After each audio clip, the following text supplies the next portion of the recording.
Friday's funeral at the military academy where Chavez has been lying in state promises to be a final turn on the world stage for the former paratrooper after 14 tumultuous years at Venezuela's helm. Though in some ways he is not going anywhere, Venezuela announced Thursday that it would embalm Chavez's body and put it on permanent display. Hours before the visiting dignitaries arrived, Venezuelans in their hundreds of thousands were still filing past Chavez's glass-covered casket in a round-the-clock marathon of tears, prayers and military salutes. The last of what the Venezuelan government says are more than 30 heads of state arrived for the funeral early Friday. Iranian President Mahmoud Ahmadinejad touched down at 1 a.m., and Chilean President Sebastian Pinera landed around dawn. "It is a great pain for us because we have lost a friend," Ahmadinejad said upon his arrival. "I feel like I have lost myself, but I am sure that he still lives. Chavez will never die. His spirit and soul live on in each of our hearts." U.S.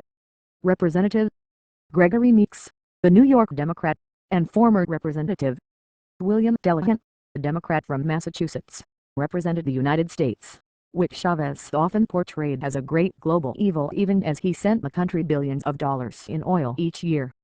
The normally traffic-choked streets of Caracas were empty, with schools and many businesses shuttered. The government also prohibited alcohol sales.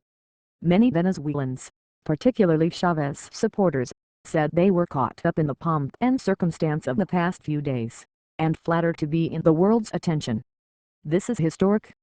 I have never seen anything like it," said Igala Ojeda, a 57-year-old janitor. He was a world leader recognized internationally.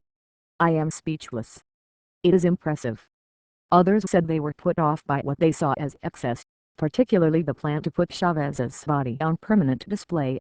"He was a president, and I would say not a good one. Not a hero," said Gloria Campos, a retired office manager. "He should be buried, just like any other president.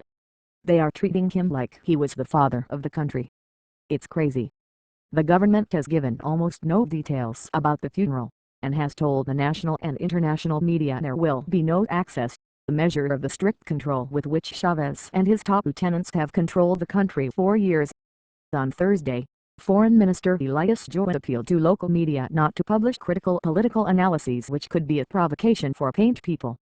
Following the funeral, National Assembly Speaker Diosdado Cabello was to swear in Vice President Nicolas Maduro as interim president, as Chavez desired, despite complaints by the opposition that Cabello is the rightful holder of that post under the Constitution. Cabello announced that the swearing-in will be held at the same military academy complex where Chavez's body is lying in state. Normally, presidents in Venezuela are sworn in at the National Assembly.